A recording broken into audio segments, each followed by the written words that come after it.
Well, good afternoon. Great to have your company for a very special show on Kalkine TV, News Beyond Markets. A show where we give you all the news that matters to make sure that you're across everything happening across the globe, and you can, of course, make wise investments off the back of the information. Let's start the show with some news updates on the rising cases of the Delta variant of coronavirus in the country. Australia's most populous state, New South Wales, on Friday warned residents to be ready for an increase in COVID-19 infections over the next few days. New South Wales reported its biggest daily rise in locally acquired cases recorded so far this year. 31 local cases were reported in New South Wales, which is so far the biggest daily rise during the latest outbreak for 2021. Total infections have now grown to more than 200 since the first case was detected more than 2 weeks ago. Countrywide, Australia is fighting outbreaks of the highly infectious Delta variant simultaneously in 3 state capital cities. Nearly half of all Australians are currently under strict orders to stay at home. New South Wales' capital city of Sydney is halfway through a 2-week lockdown imposed in a bid to contain the Delta variant. Meanwhile, Queensland officials said lockdown rules will be eased in parts of Queensland from Friday. On the other hand, lockdown rules have been extended in the capital of Brisbane and a neighbouring region for another day, with 3 further cases having been reported in the last 24 hours. Although stay-at-home orders in Perth and Darwin will be reviewed on Friday. New South Wales' warning about a rise in cases comes as Australia's National Cabinet met on Friday. The meeting was held amid calls from the states to limit the number of international arrivals until the country reaches high vaccination coverage.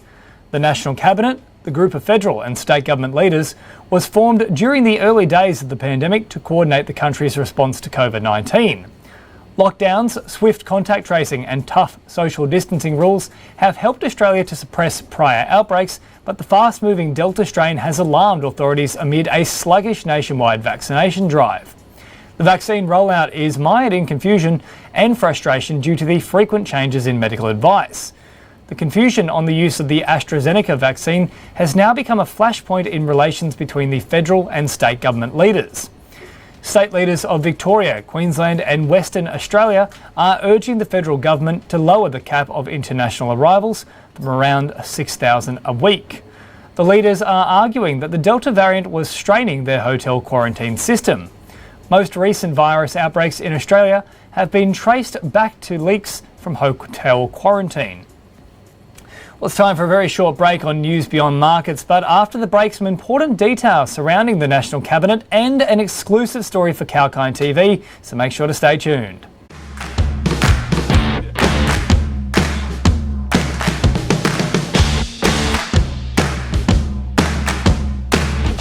Tune in to get the latest information. Whether it's about market movements or the currency graph, sectoral coverage or industry news, we cover it all on our news segments. Be on top of the latest news with Kalkine TV.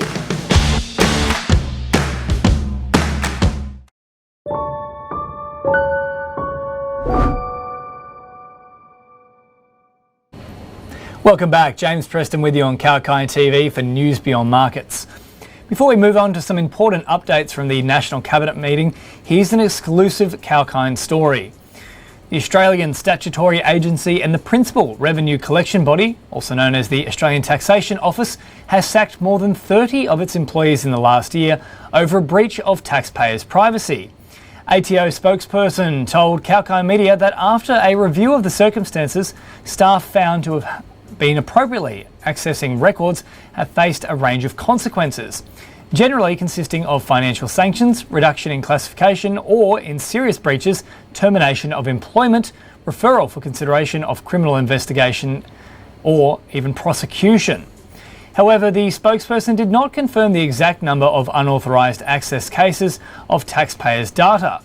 According to the spokesperson, the unauthorised access cases happen infrequently and are followed up, quote, swiftly to take appropriate action. In a detailed email response to Kalkine Media, the ATO spokesperson reiterated the government agency's zero-tolerance approach to breaches of secrecy obligations. Prior to this, in 2017, the ATO had already fined several of their staff for unauthorised access to taxpayer information. It was reported that up to 30 ATO staff had been found to have accessed the public's private data, including that of celebrities. However, only 12 of those staff members had been sacked, while the rest were reported to have faced lesser penalties. Well, that's a Kalkine exclusive. Let's now turn our attention to some important information coming from the National Cabinet meeting.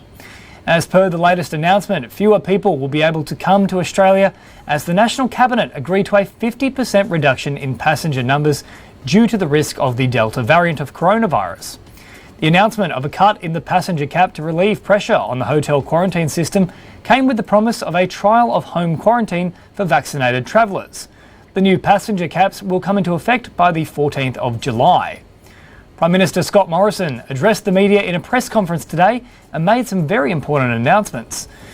Morrison said that there will be a 4-phase reopening scheme in the country, and each phase will require a new vaccine milestone to be met. Though the milestones have not been set yet, it will depend on modelling from epidemiologists and vaccine experts. He further added that Australia is currently in Phase 1, which is about vaccinating, testing and planning. And in Phase 1, a 50% cut in international arrivals on commercial flights is set to commence from July 14. Phase 2 will mean lockdowns only in extreme circumstances and a reversion to the inbound passenger caps in place. In Phase 2, more students and economic visitors will be entering Australia, and there will be shorter quarantines for vaccinated travellers. Phase 3 will be a consolidation phase where the virus will be treated like the flu. People will be allowed to leave the country and return freely if they are vaccinated. And lastly, Phase 4 will be returned to normal life. The federal government has also announced that it will continue to fund its share of coronavirus health costs for the next year to the tune of $752 million. And now it's time for another very short break, but don't go too far. More news in just a moment. And if you're an ANZ customer, you won't want to miss a moment. There's plenty of good news for you coming up on Kalkine TV.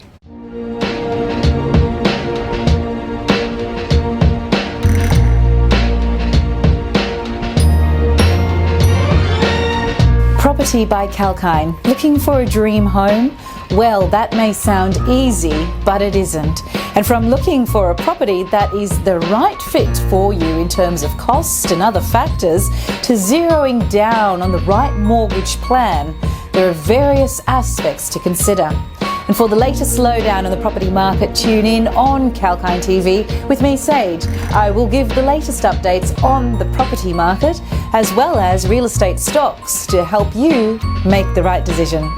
Keep watching Property with Kalkine.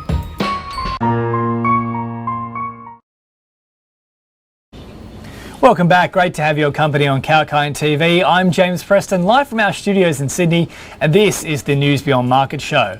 Now, if you're an ANZ Bank customer, it's a good way to finish your working week. Eligible ANZ customers will now receive higher cashback offers and access exclusive retail experiences under the Cash Rewards Max partnership. Cash Rewards credits members a percentage of what they spend while they're shopping, which can then be withdrawn as cash directly to their bank account. The Cash Rewards Max partnership launches in August and will be exclusive to ANZ consumer credit and debit card customers. ANZ Group Executive for Data and Automation, Emma Gray, said that in the current low interest rate environment, customers are looking for new ways to boost their savings. This partnership responds to that demand by rewarding customers for their current spending behaviour, meaning they can buy now and also save now.